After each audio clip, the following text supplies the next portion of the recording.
O presidente Luiz Inácio Lula da Silva assumiu a culpa de uma falha, de uma derrota que aconteceu lá no Congresso Nacional, em específico do Senado.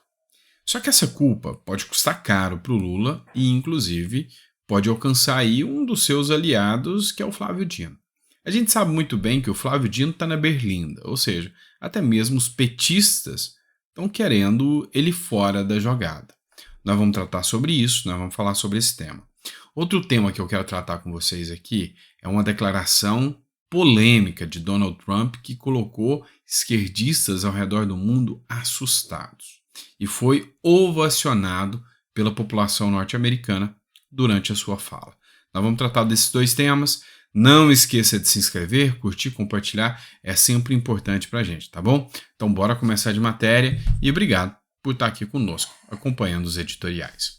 Vamos começar com essa matéria do Terra Brasil Notícia, que trata especificamente do Lula e diz o seguinte: Lula diz que derrota no Senado se deu à condição dele.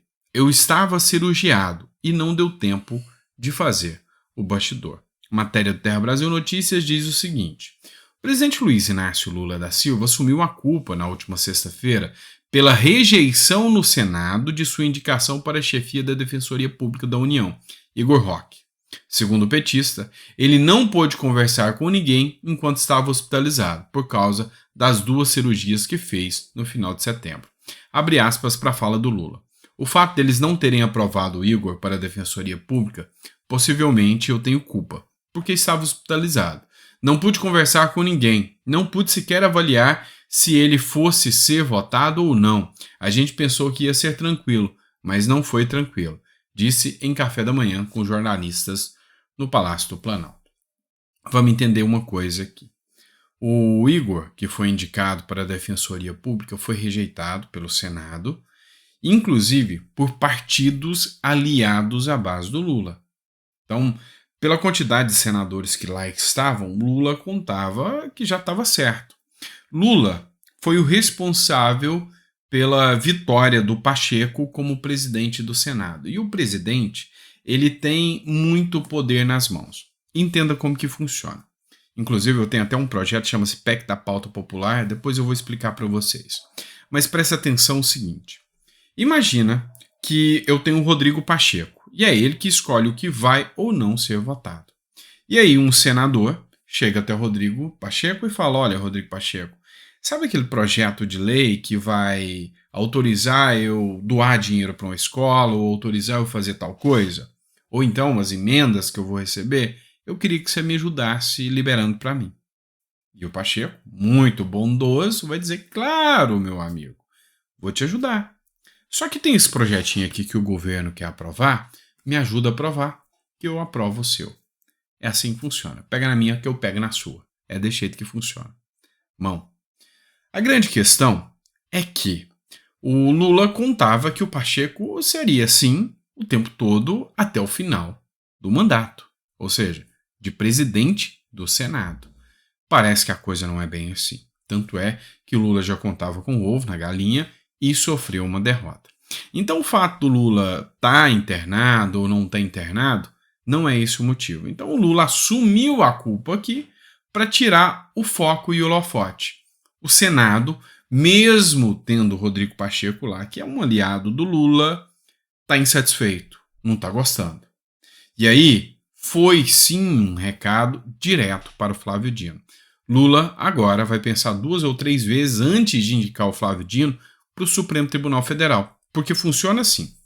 O presidente escolhe, mas ele passa por uma sabatina no Senado Federal.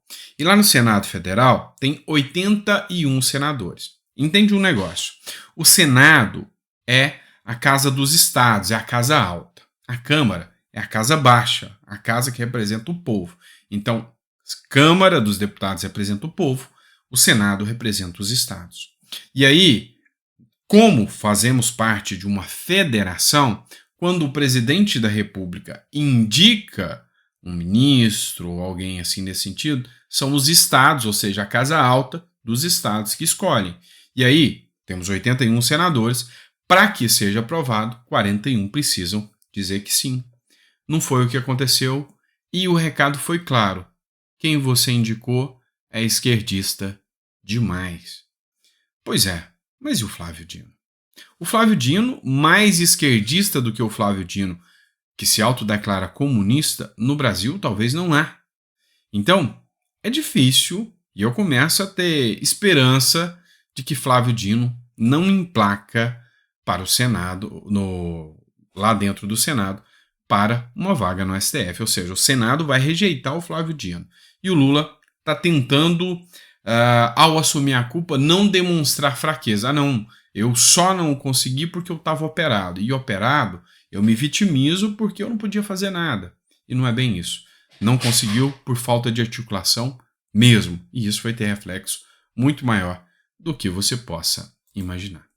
Vamos falar agora de Donald Trump. Pois é, o Donald Trump fez um discurso, foi altamente divulgado nas redes sociais, e ele falou sobre uma possível gestão já para 2025, na sua gestão, caso ele ganhe a presidência da República, e ele falou duro e uma fala pesada contra os imigrantes que estão nos Estados Unidos de origem palestina e origem islâmica. O Bruno Zambelli, que é deputado, foi quem fez essa publicação e escreveu o seguinte: parabéns pela tradução, aprende, Lully. Donald Trump manda recado para os estrangeiros que apoiam o Hamas. Se vocês simpatizam com jihadistas, então não queremos em nosso país. Iremos encontrá-los e iremos deportá-los. Vamos explicar para vocês o que aconteceu. Não vou colocar o vídeo do Trump, é um vídeo longo e eu não quero te tomar o tempo nesse domingo abençoado, que você tem que descansar também. Mas vamos resumir. Primeira coisa, o Trump falou que o Biden é o responsável pela fraqueza dos Estados Unidos.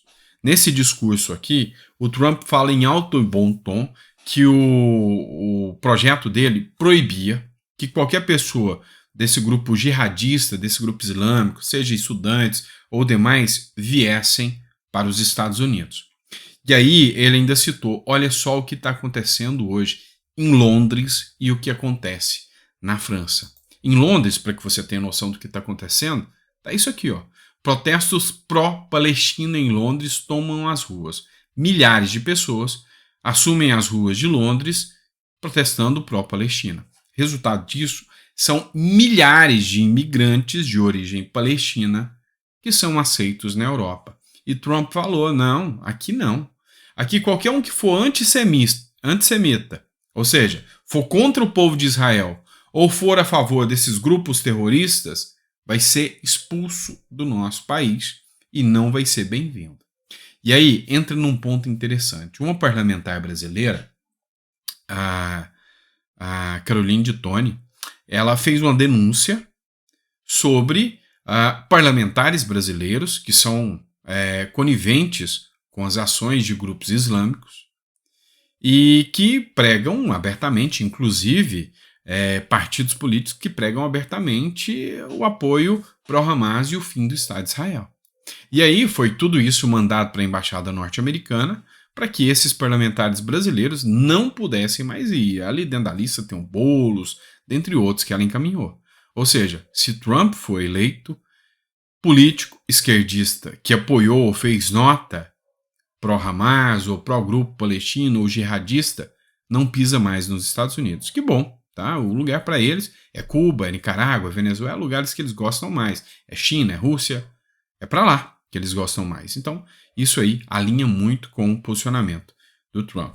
E o Trump falou, olha, outro problema, outro câncer são as nossas universidades e os estudantes que chegam com essas ideologias totalmente contra a visão do nosso país. Ou seja, Donald Trump dá a entender que ele vai voltar com um ponto de vista ainda mais duro contra os imigrantes. E isso fez ele ser ovacionado por quem o assistia. Pois é, talvez este discurso que o Trump traz vai colocá-lo na presidência novamente. E aí, meu amigo, Trump na presidência, garanto uma coisa para vocês, Lula não vai ter vida fácil. Isso eu te garanto, tá bom?